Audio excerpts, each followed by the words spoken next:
বসেন বসেন কেন ধরেন আর কখনো রোজা ভাঙবে না বসেন। আমাদের কোনো মনে কষ্ট নাই, আমরা রোজা না থাকার কারণে উনি আমাদেরকে কানে ধরেছে। আমি যে কাজটা করেছি এটা আসলে মূলত অন্যায়, অপরাধ। আমাকে এটা করাটা ঠিক হয় না, এই জন্য আমি ওনাদের কাছে ক্ষমা চাই। ওদের সাথে কোনো খারাপ আচরণ করো না, আমরা উনিকে মাফতাব করে দিছি, উনি দায় করছে, আমাদের ভালো লাই করছে। আমাদের কোনো মনে কষ্ট নাই, আমরা রোজা না থাকার কারণে উনি আমাদেরকে কানে ধরেছে। রমজানের পবিত্রতা রক্ষার জন্য আমরা ওনাদের প্রতি আমাদের কোনো মনে কষ্ট নেই। পবিত্র মাহে রমজানের পবিত্রতার রক্ষার্থে হিন্দু দোকানে মুসলিমরা ঢুকি, সেখানে দিনের বেলা পানাহার করে খাওয়া দাওয়া খায়। সেই ক্ষেত্রে কোনো মুসলিম পবিত্র রমজানের পবিত্রতা রক্ষার্থে আমরা যে অভিযানটা করেছি, এটা কোনো মুসলিম যেন কোনো হিন্দু হোটেলে দিনের বেলা কোনো খাওয়া দাওয়া না করে, সবাইকে পবিত্র রোজা রাখার জন্য আমরা তাদেরকে অনুরোধ করেছি।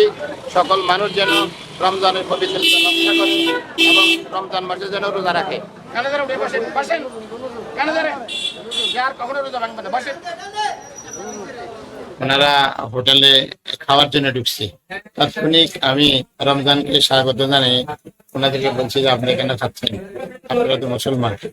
সেই ক্ষেত্রে ওনারা ওনাদের বলছে যে আমরা আসলে রোজা রাখিনি। আমি বলছি আপনারা রোজা রাখিনি।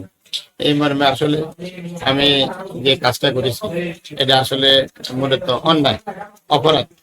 এটা ধর্মীয় অনুভূতি, সেক্ষেত্রে আমাকে এটা করাটা ঠিক হয় না, এই জন্য আমি ওনাদের কাছে ক্ষমা চাই। ওনারা যেন আমাকে ক্ষমা করে দেন। আমি এই ধরনের